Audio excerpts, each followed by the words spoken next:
Hardware, aka Hardware DC, with a 2020 Star Citizen Year in Review on the Durmanhoth Clan News Network.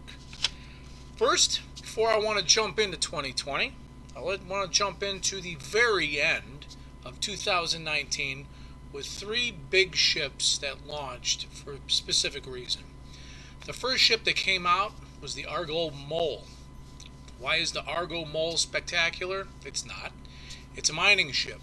But what is nice is this is kind of the start because professions really are not out yet in Star Citizen. You got salvage, exploration, data running, mining, refining, etc. At this time, all we had really was mining with the prospector. Now we have the Argo Mole, and the Argo Mole is a multiplayer mining platform. So whereas the prospector is one guy tearing up some rock, taking it to a space station and selling it, now you have an Argo Mole that has multiple, at least three, that can be chiming away and cutting up rocks and then selling it as a group. It takes a team effort, and that's a big thing with Star Citizen that they plan on moving forward. A lot of the bigger ships are multiplayer, multi-use ships. So that was kind of a nice thing to have with mining being the only profession out there. The other big one is the Anvil Carrack. Anvil Carrack is the top line, awesome, big exploration ship, demilitarized for civilian use. The nice thing about the Anvil Carrack is it is kind of a stepping stone finally to moving forward to some of the bigger ships that people have been waiting for years and have now come released. Exploration in and of itself as a game loop is not in, as far as scanning and finding black holes and whatever else you can actually scan and get data from. But the fact that the Anvil Carrack, which is a long-awaited ship, is out is showing that the bigger ships are once again being worked on. They are getting pushed out and released and making people happy. The last ship moving out of 2019 that was put out was the Drake Cutlass Red. The Drake Cutlass line is an awesome multi-purpose fleet of ships.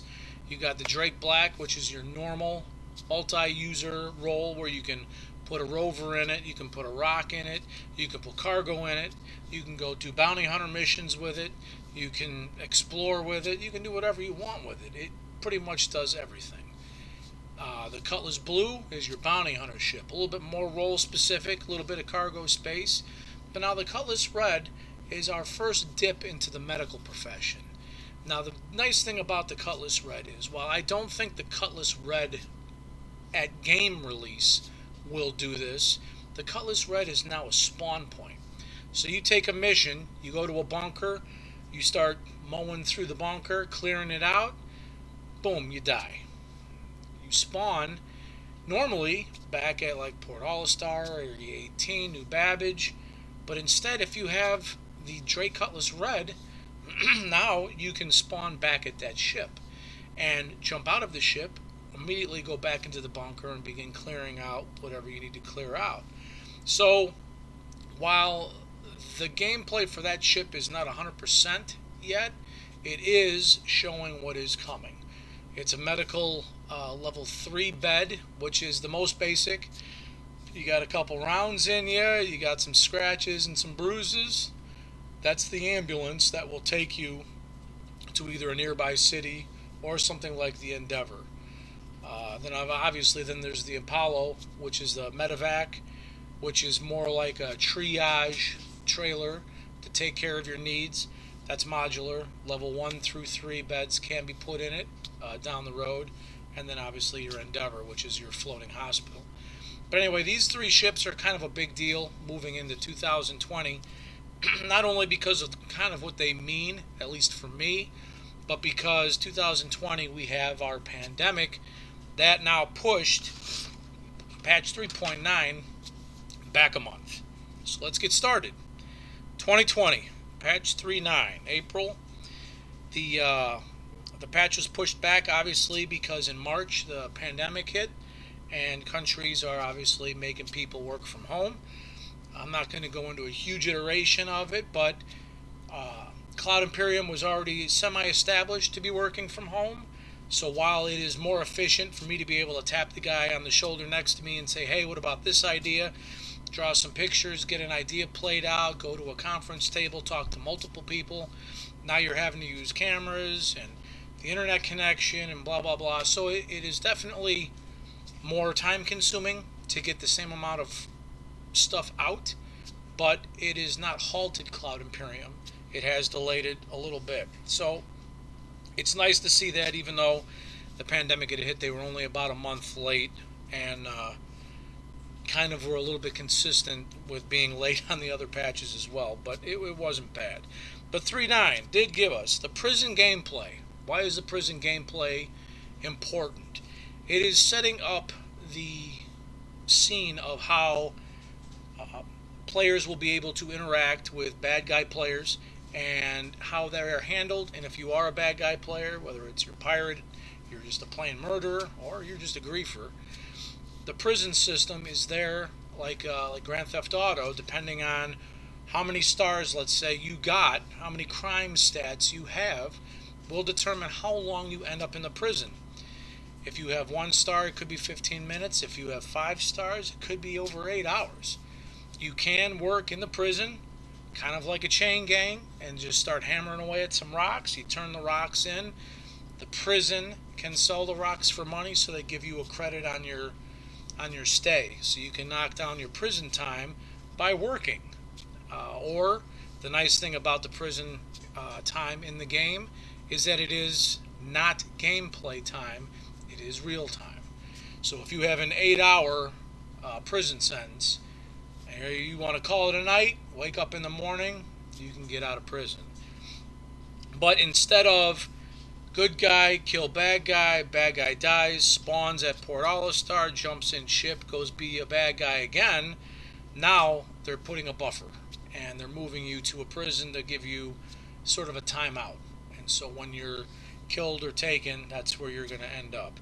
Again, it's the first iteration that it came out, but it was working, and it's kind of a neat idea. Now you have new Babbage, the new look of the cityscape, and the interiors, and the buttons, and the computers, and the vendors, and food, and more usable stuff. And New Babbage is pretty gorgeous. It's kind of a Hoth planet. It's definitely snow, but the interior is vibrant and lights, and it's pretty impressive. Then we have the prisoner transport mission. This is kind of cool because it is a mission chain that you can get off of your mobiGlas, and you have to go attack a caterpillar. And the caterpillar is not just the space semi that most of us are using it for. It is eventually going to be modular and used for whatever modularity the Drake Industries will allow you to do with it. But in this case, it is a prisoner transport. It has the cryostasis chambers where people will be housed, and you have to board the ship, find the guys you need to get them off, and it's fun gameplay. It gives you something more to do than just jump in and fly around. One of the nice things that came out, I do not own one, but the ship, the Prowler. The Speria made the Prowler. It is a drop ship, a stealth drop ship more specifically. So it is not made to take a pounding like the Valkyrie. It is made to silently drop off people and silently sneak away. It's very cool. It actually almost looks like when it lands and the back door opens and you walk up into its guts, the framing on the inside is red. It almost looks like you're walking through the inside of a bird. You can see the pictures of it briefly there. And you'll have your guys sitting in their seats. They're facing out. Those little portals on the outer hull can open up, and they can jump out. Really neat ship. Something that was also long awaited to get more alien tech out to the public to fly on. Now, coming in May, we have Fleet Week. Cloud Imperium made about 15 million that month, which is pretty impressive. And you're going to say, hardware, if they made 15 million, how can the game not be done? That's crazy. Well, they didn't just make 15 million; they've made over 350 million, over 400 and some million if you count uh, the other investments and stuff that has been going on. But it is coming. The people that are out there with the doom and gloom of this is fake and this that it's coming. It's just we'll have a whole nother show probably with people talking about what's going on, why it's taken so long, and where we're at. But the Fleet Week made some decent money. The nice thing about Fleet Week, though, one of the biggest things, at least for me, because I own one, is the Idris is flying around. It's an NPC Idris. It is not player driven, at least not legally. People did sneak aboard. But the Idris is a capital frigate. You got the F-8 Lightning, which is the very cool heavy military version fighters that are going to be used in Squadron 42, and the Javelin, which is the biggest ship anybody can buy right now, upwards of about 3,000, depending on I guess what country you're from. But U.S. you're looking at about 25 to 3,000, 2,500 to 3,000. But they're out and they're flying and they're doing loops from space station to space station, and with that you're seeing capital docking arms on space stations, and we're starting to see not only the iterations of these ships being out fighting, shooting, flying, but these ships will also be used in Squadron 42. And later on in this year that we're talking about, we'll get to, it'll be NPC driven and used in the game, and all this data they'll be collecting is going to be used for Squadron 42 and NPC ships, and it's just more. It's showing you more and more that Cloud Imperium is now moving forward. Chris Roberts has got an Achilles heel that he sees a shiny penny, he got to run after it and use it, but it is coming. Um, then we have the servers. Now, the problem with Fleet Week was twice a year, thereabouts, they have free flights. And the free flights have people that do not have an account, do not have a ship, can jump in, see how gorgeous the game is. Obviously, as soon as you jump in, you're like, wow, and can play. Now, the problem with that is that they had such an influx of not only people spending, but new people joining, and it hammered the servers. And one day, I want to say they were down for a couple hours, which was painful. It reminded me of the days that Star Wars Galaxies went live, sort of, for like 30 seconds, and then shit out for about a day, and then came back up. But if you've been playing MMOs as long as I have, I don't know too many clean launches that have been out there. But this is another thing that since they only have servers that hold about 50, it caused a problem. But they worked it out. They fixed it. Same amount of people that slammed the servers and shit them out were there for the week, and they got through it. So again, it is showing that they find a problem and they do everything they can to fix it, upgrade, and move forward. Lastly, coming out of patch 3.9, it is not a release, a drivable release, but it is a concept purchase, or it also comes with the 600i. But the G12 series of rovers. Who makes the G12? Origin. Now, if you're looking at the other vehicles, they're tankish, they're military-ish, they're big. The Origin stuff is smooth lines and luxury. And so we have a regular G12 with a gun on the top. You got your racing one, and then you have your anti-aircraft one. If you have a 600i, which is the Explorer version, you'll automatically get the G12. But it was a concept sale, and for those that wanted to get some LTI, quote-unquote, tokens to buy other ships, it's nice. When you do a concept sale, it's automatically LTI. You buy it, and you're not that interested in it. You see something else down the line, you can do an upgrade, and now you have lifetime insurance on another ship. Alright, jumping into 10. Patch 3.10 had new turret improvements. Now, If you were around prior to 310 and you jumped in the hammerhead I have, it's a loaner for the Polaris, and you were shooting the turrets, you could probably be right next to a planet shooting a turret and it would miss. They're garbage. Cool, but garbage. Now, turrets are hitting stuff. And there's whatever math, whatever calculations being used. If you're there in the vicinity, close proximity, it's giving you some damage points and they're scoring hits. And now these big turrets are ripping through and doing damage. So it's nice that turrets are worth something. Fixed weapons were upgraded. Before, the difference between a fixed and a gimbaled weapon is gimbaled is an assisted weapon. It kind of floats in the direction of what you're shooting while you're flying straight.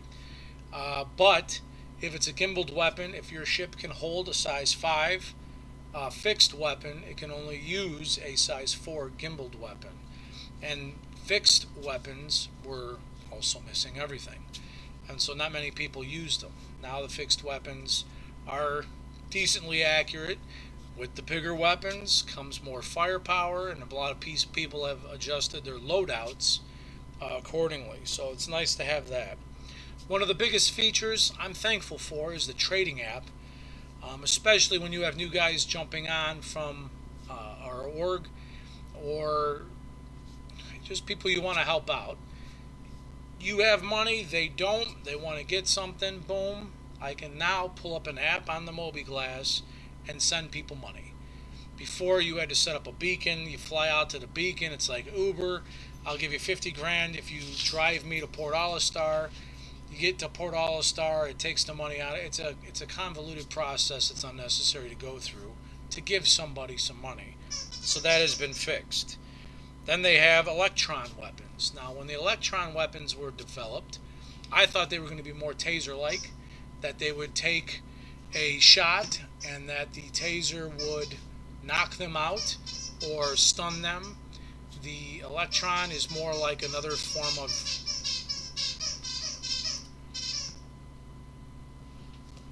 stop.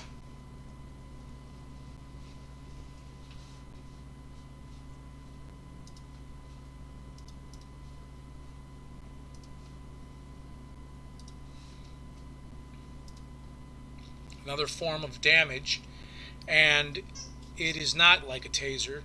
Take a couple hits, it can stun them, it can knock them down. The second hit, I think, has been blowing some people up. So it's more like another type of ammo instead of just a taser format. There will be a taser coming out, but that is not the electron weapons, I guess, from what I thought they were going to be. They've improved the flight in atmosphere model. What does that mean? That means if you have a ship with wings, you can fly in atmosphere because wings matter. If you are a heavy ship, you can't get your fat ass off the ground as fast as a light ship can. So these changes now are allowing ships with wings to bank and do high-speed maneuvers in atmosphere, where if you have a ship that's a floating egg like the 600 or a giant long john like the Caterpillar or just a beast like the Reclaimer, you are going to have flight issues in accordance with a vehicle that is not made for atmospheric flight. They are made for space. And so they're bringing more realism into the game for the atmospheric flight model. Missiles and countermeasures, they are changing the name of countermeasures from chaff to flare. They're changing that to something else. I don't recall what the names are going to be, but it's the same stuff. It's a way to defeat missiles or to send missiles in another direction if they're being fired upon at you. And missiles have been changed as far as speed and damage and frequency of being fired, and they're trying to balance all that out. Straight to drivable vehicle was the Rock, Grey Cat Rock. Why is the Rock important? It is a mining buggy. So if you look at the stretch, and every profession is going to have something to this nature. You have the Orion, which is a giant, like second or third largest ship in the game that you can get. that can mine like a planet from space. Then you have the Argo Mole, where you can have multiple people chopping up multiple uh, mining rocks and storing more cargo. Then you have the Prospector that's flying along the top of the planet or an asteroid, and one person chopping it all up. Now you have the Rock. The Rock not only can harvest from the ground, but it's able to go into caves. And the caves will have a treasure trove of gems and stuff like that that you'll be able to pull out of there. And that's the purpose of the Rock for that type of gameplay. So having the Rock from the Orion all the way down to the Rock and then even to your handheld portable mining laser, they're showing the gambit of a specific profession type that people will be able to use and play with. So that's kind of fun. Now we're jumping into 311 in October. CitizenCon was canceled. That's their big in-person event. That's where they show off all kinds of trailers and new tech and things like that to people in person.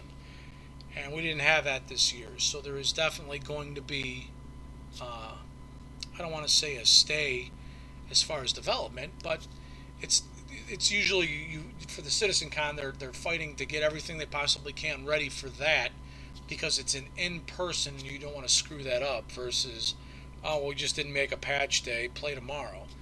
And so not having CitizenCon probably sucked for the people that usually go and sucked for them not being able to put it on. But unfortunately, because of the pandemic, we were not able to have one. For lore and roleplay purposes, we had the Imperator elections.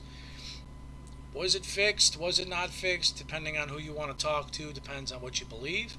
But it was cool because players could actually vote for whoever their Imperator would be, just like presidential elections. And that person's policies will now be used in the lore moving forward for the UEE. And so, whether or not Cloud Imperium said this is the direction we're going, we'll hold the elections and Bob will win regardless, who knows? Um, but I think that we're far enough out that whoever people picked is kind of the route they want to see the game policy wise in game going. So I think it was legit. And the person that they picked, I forgot the name off the top of my head, but they were into AI and technology.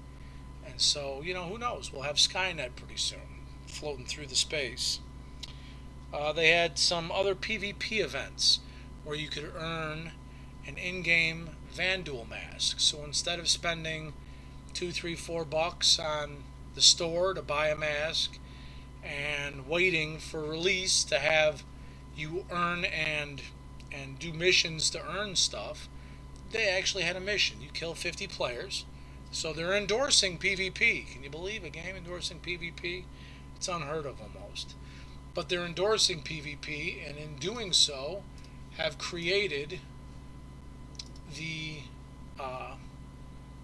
ability to be able to do stuff and earn. So anyway, you could earn a Vanduul helmet, which makes you look like a Vanduul, and it kind of shows you where they are also with the graphics of development of the Vanduul, which is the quote-unquote biggest bad enemy that we're facing in Squadron 42 and in the release. So that was cool. They also had the Benny Henge mask, where the Vanduul mask was PvP outright aggressive, get your biggest ship and blast people away. The Benny Henge is the I'm following clues to find where this guy is at, and if you can follow all the clues and go to the asteroid where his little store was at, you get a mask. So that's also a different form of gameplay, and they're just showing the different ways that you can earn things in game. That's not a mask that can be bought. It can't even be gotten from eBay. As far as I know, I haven't seen them on there. I was looking just to see. It's something that you have to earn in the game. So it's good to see that they're doing stuff like that. Ground textures are improving vastly for the game now. They have this new technology. I'm not a graphic artist. I'm not going to even pretend to explain it or go into it. But they have a technology where it might take 3, 4 months to get a planet done with its fauna and floral and water and whatever else. Now they can do it in a few weeks. And because of this, they're also making it better, brighter. The rocks look like rocks, not jagged boulders colored like rocks. And the water is looks like water uh, rushing up onto the beach and crashing against rocks. Trees move with the wind. It's cool looking stuff. There's going to be much more depth to it coming up, but it's just a shot in the right direction. And these improvements will be probably patchly. I would say that they might hit a planet and a few moons on this patch coming up, a planet and a few moons, and eventually Stanton will be reborn. These graphics are brought about because they're being used for the Pyro system, and we have obviously Pyro, Magnus, Terra, Orion, all these systems that are being developed and that are probably important to Squadron 42, but now they're backtracking and will fix and flourish, I wouldn't say flourish, make better the planets and moons that we have and space stations that we have in the Stanton system that we're using now. We also had another release of the ship Nomad. What is the Nomad? Not my flavor of ship, I would say, but it is a starter package ship. It's kind of like your space pickup. If the Caterpillar is your space semi, the Nomad is a space pickup truck. The cargo is on the outside, kind of on a deck. You can look through a portal out the back to check it out. It hovers. It doesn't have landing gears, so when you land, it's just kind of on a hover field or whatever science they wrapped around that. But it was a straight to flyable concept ship, and it's nice to see another starter ship out. There was a whole lot of rumors about what the Nomad was. People thought it was going to be a refining type ship. It turned out not to be. It turned out to be the space pickup. But it was good to see another one come out. At the same time, the Origin 100s, also starter ships, smaller version of the 300s.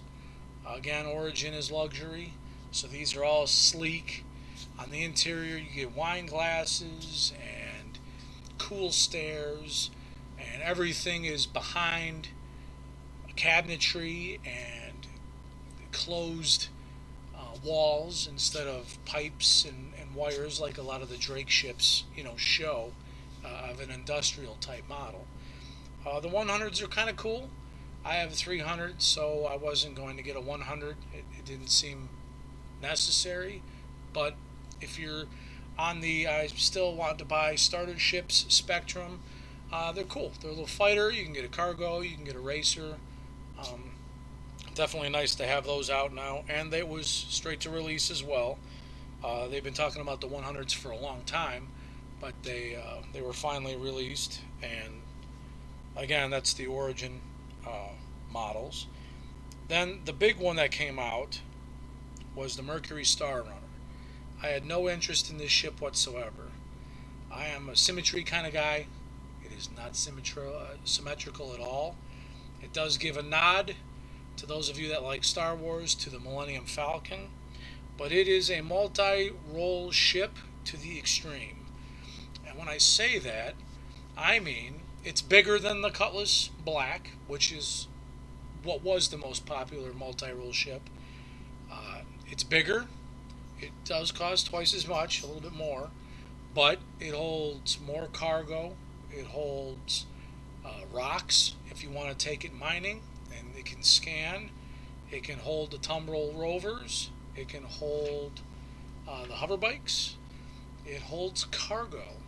It has secret tunnels and contraband decks behind secret panels that you can put your narcotics, you can put whatever illegal stuff you pick up that can't be scanned when you fly into a system and the police drop down on you. So you can do smuggling. So we're already at transporting vehicles, cargo, smuggling, And it's mainly, I don't want to say even mainly, it's a big data runner. Huge servers and hardware and everything throughout the ship show you that when you and you have to walk through that room that it is a data harvesting ship. And when that gameplay opens up, I thought that's all the Mercury Star Runner was going to be pretty much good for, but it isn't. Again, it's got probably about 5 or 6 multi roles to it. So for those that have a couple extra bucks to spend, and I guess when I say a couple extra bucks, about another 100 or so, that is the ship that will give you the most bang for the buck to get the most out of the game. And like I said, it was not something I was going to get. I turned around and melted my Retaliator and got one because it's just going to be that big of a deal, in my opinion. Then they came out with a concept sale of a different ship. This thing is a battleship, if you ever thought of a battleship. It is the Perseus, and it has size 7 cannons on the top deck and the bottom. So if you think of a traditional battleship out on the ocean with the giant deck cannons that swing around and just launch volley after volley of shells at your other ships, that's what this thing does. It is a powerhouse. This is not the ship that is like the Polaris, where you sneak into a scene, start firing off some torpedoes, take off. This ship is built to beat the shit out of other ships, which is probably why they call it the Monster Hunter, the Perseus, obviously Perseus and Medusa. But this ship is what they consider a capital killer. I don't know if it will or not, but it is definitely the one that can do it. Very cool ship coming out again. I want to see my Polaris come out before this thing, but I know a few people that have melted down and bought into that package just because the ship not only looks cool, it is definitely going to help out the org down the road. Now we fall in to patch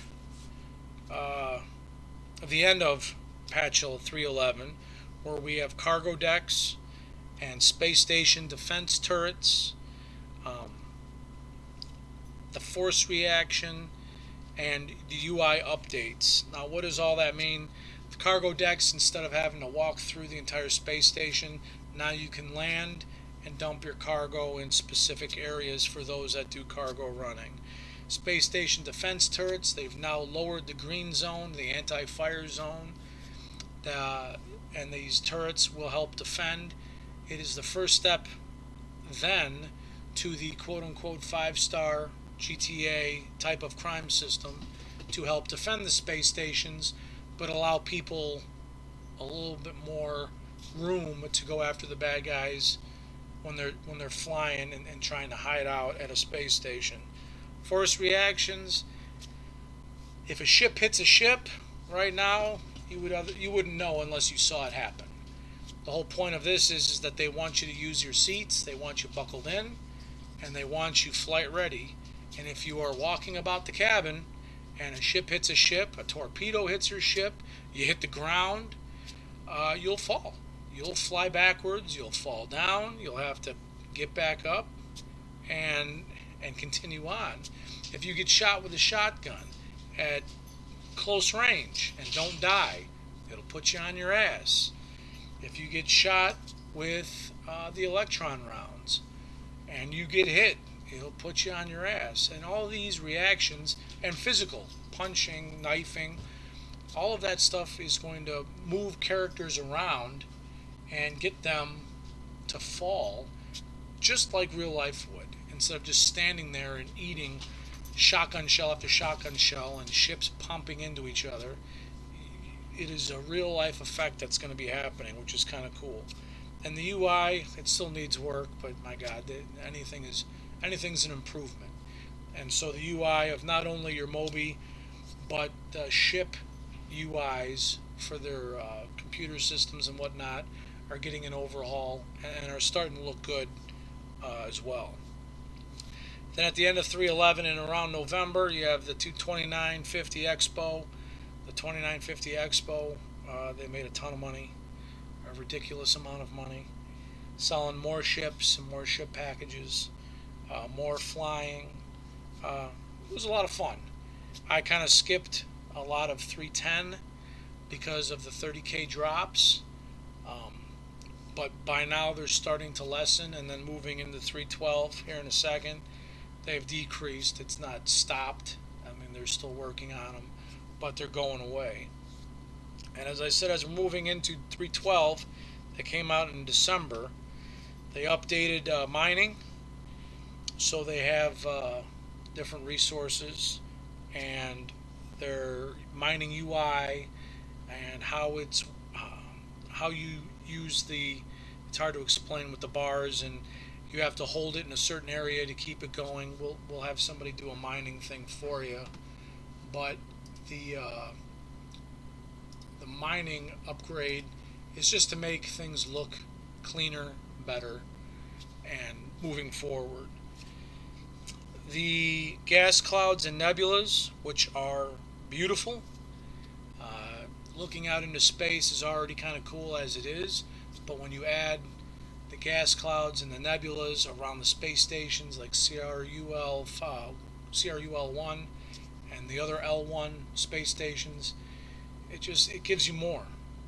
Like you can see here, it's I don't know, it's just something about space that it's cool, and it's not only supposed to be visually effective, it is there for fuel gathering for the ships that can gather the gas clouds and recycle that into fuel. If you are flying through it, your systems may become weaker, your scanning may become weaker, your radar systems may become weaker, and you're not able to get 100% out of your systems or your ship for that matter while you're flying through some of these. So it's an interesting upgrade. Refineries, now for the guys that would go down to the planet side, chop up a rock, put a rock in their ship, fly a ship to Port Olistar, sell said rock, and go back and do it again, now I have another option. You can fly down to the planet, chop up some rocks, put it into your ship, go to a refine station, and you can put it in the refinery, which is persistent. It may take a couple hours, depending on how much and what, but you can refine it now into something that is of a better quality and sell it for more money. And so now we're getting into refining gameplay, which is kind of nice. The NPC Idris is now an actual in-game vehicle that is, like I said, the quote-unquote Grand Theft Auto 5-star system. When you hit that 5-star, when you have that crime stat that's maxed out, you or if multiple people have crime stats are in the area, now a UEE Idris will fly into the system with companions and will now engage.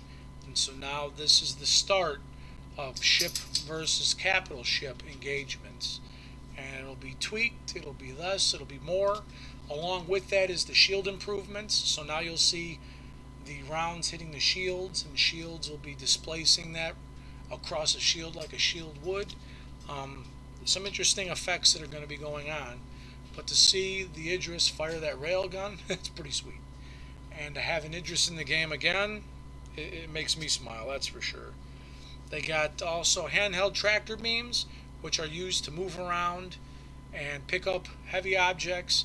Eventually, if there's a derelict ship or you blow a ship's engines and you want to steal their cargo, float out there, grab it with your tractor beam, handheld tractor beam, and take it back to your ship. And that's one way that you'll be able to move cargo around is with this thing.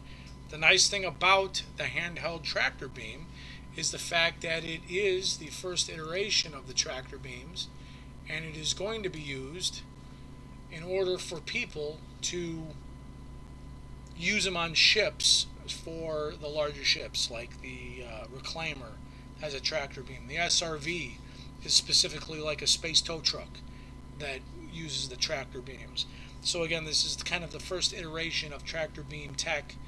Moving forward, they will be adding those to ships. You have more planet visuals are being added, and the beautification of the system continues. They have the eye tracker, um, system that they've put in the game. I have not used a specific eye tracker that they're endorsing through Star Citizen. I just used my camera. I will say it is a little early on, and because of your camera placement and the monitor for me, I always felt I was looking up or down, and it just wasn't squared off. But it did work. If I looked my physical head to the left, my character in game looked out of the cockpit to the left. If I looked to the right, if I looked up and down, it's very cool. So again, this is alpha, and you have the eye tracking software system in and working. You can only imagine in a couple years, 2-3 years, when the game is finished, let's say, I say that tongue in cheek, but hopefully that the eye tracking software will then be 4 or 5 iterations higher, and it's just going to be more immersive. It's going to be pretty amazing technology. Then we have what I thought was cool, not my cup of tea, but they released the Tavaran Talon and the Shrike as flyable, straight to release concept ships. It is semi annoying to me that they keep doing this. I've ordered ships for the last few years. A lot of people have ordered ships over the last few years. Ships that you've never heard of all of a sudden go to flyable. I get it, it's the hype. But those of us that have been waiting on ships for years would just like to see our damn ships. That personal disclaimer aside, the Talon Shrike is a missile boat. It is I run in a light fighter, light Tavaran fighter. It looks like an eagle. It's got a iridescent paint color to it, very cool. And it swoops in, unloads its payload, and jumps out.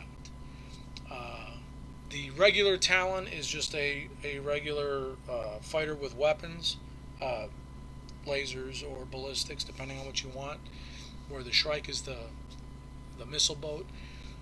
The problem with both ships right now is they are glass. You got a glass missile boat and a glass cannon. They do not take rounds well. It's going to be beefed up. The armor in the game is not where it needs to be. The shields in the game are not always where they need to be. The ship is not functioning where they thought it should be. So obviously this is testing. We've put it out there. It gets its ass handed to it by an arrow in 5 seconds. We need to beef it up. So it will be beefed up. But they are pretty cool. Then we have the Xenothreat. Now it's not out yet. It was supposed to come out before Christmas. Somebody shit the bed and it didn't happen. Again, a little irritating. But we've come to know and love that through Cloud Imperium. But the cool thing about the Xenothreat is that next year, I should say this current year, in 2021, the Pyro system will be released along with iCache and server meshing. With the advent of Pyro, there is a gang out there called Xenothreat that have taken over a space station and launched from there. The Xenothreat gang has an Idris, or multiple Idrises. We don't know yet. It is now an Evil Cardi, so it is being tested to be released soon, hopefully this month, January. But the whole point of it is that Pyro is closer. They now have a mission stream that will end with fighting a known gang, and it will be an Idris and other fighters, and maybe even more than one Idris. And it's again just showing another step forward in their development. It is not out yet again. It was supposed to come out with this patch before they went on vacation, and it didn't happen. So now that Cloud Imperium is all back and working, it should be out hopefully this month, or by the beginning of next month. But it is an Evil Cardi. It was confirmed. So that means it's close. One thing I'd like to show, pull it up on the monitor here, is this is the new roadmap. Now I'll show you the old. This is the old version, and they've now put this up so you can get a quick look at what you want. So here's patch 313, what ships came out, Oh, wrong patch because this hasn't happened yet. 312, what ships came out. You've got, these are the AIs. I already had these expanded. Ships and vehicles, here's your Talon, here's your Shrike. These are quick at a glance, what they were looking to do, what they were looking to accomplish. And as we all know, over the last couple of years, they do not really meet these requirements, and nobody is ever told why. The transparency is not really there, and that has been a complaint this whole time. So now what they've done is they are still using this. The whole point of showing you 313 is that they are still using this to show you vehicles that will be coming, weapons that are coming, core tech, gameplay, but they now have a progress tracker. Now, from what I understand, this is tough to read, and I almost think they did it on purpose. If it's tougher to read and more complicated, they can tell you they gave you all the information, but you couldn't figure it out. It's not their problem. But this is supposed to be something like 20 of the 50 teams that are up here, and the rest of them eventually will be added. And you can come over here to go do, let's pick modularity, and you can look at what is needed throughout modularity, when it starts, that area, and how long it's going to take. And if you click on it, like refinery overlays, it says it's a 7-week duration. It tells you a little bit about what it means and what it's supposed to do. And then it tells you when it starts, which is they're developing it now, and it should be done before March. Now, whether or not they put it out before March or if it's going to go out with the 313 patch, I would assume it would. But they're saying that it's only going to take 7 weeks. Now, I had the same problem, and here's the problem with a lot of people. When you look at these things and it says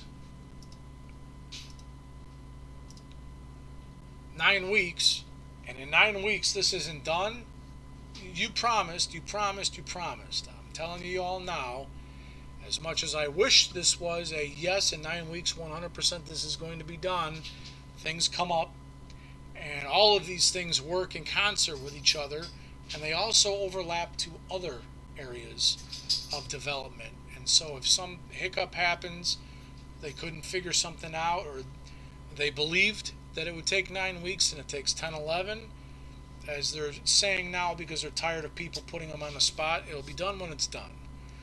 But as you look by quarter, they're supposed to be as accurate as possible. So here's quarter 1, 2021. Everything in 2021 is supposed to be 80-90% good, because they're there and they're working on that stuff, and they can tell if they've got another month or so left to do. Conversely, if you go all the way out to quarter 4, things become, as you can see, less talked about. They give you some ideas of where things will be, but they're not guaranteeing much, and depending on what deliverables are done in the first quarters of the year depends on what's going to pan out at the end of the year. So again, looking at quarter 1, pretty accurate. They are trying to be as accurate as they possibly literally can be. Looking at quarter 4, while you're in quarter 1, it's a educated guesstimate of what they're planning to do, just so everyone's aware and not having a heart attack about it. Most of us are invested as this far, so do what you need to do. I wish they would do it a little faster, as does everybody, but earning $78 million for the year, I believe was their grand total. They should be, I don't want to say wrapping anything up, but they should be going a lot faster. And now that people have returned to the offices, the sound booths are operational, they can get the actors back in to finish some of the Squadron 42 voice acting stuff. We're getting there. And so hopefully the next report as we go through 2021, I'll be giving some feedback with each patch when anything major is released. we'll start to see some of these quote unquote promises coming to fruition. And once iCache and server meshing are in, which should be by the summer ish, end of the summer ish, that's the whole game platform. And it's, I don't want to say downhill from there, but it's going to be a lot easier once those hurdles are made. And we'll explain more of that later. But this is hardware with a 2020 review at what happened, patches 3.9 through 3.12. And I'll see you for 3.13. Thanks for coming by.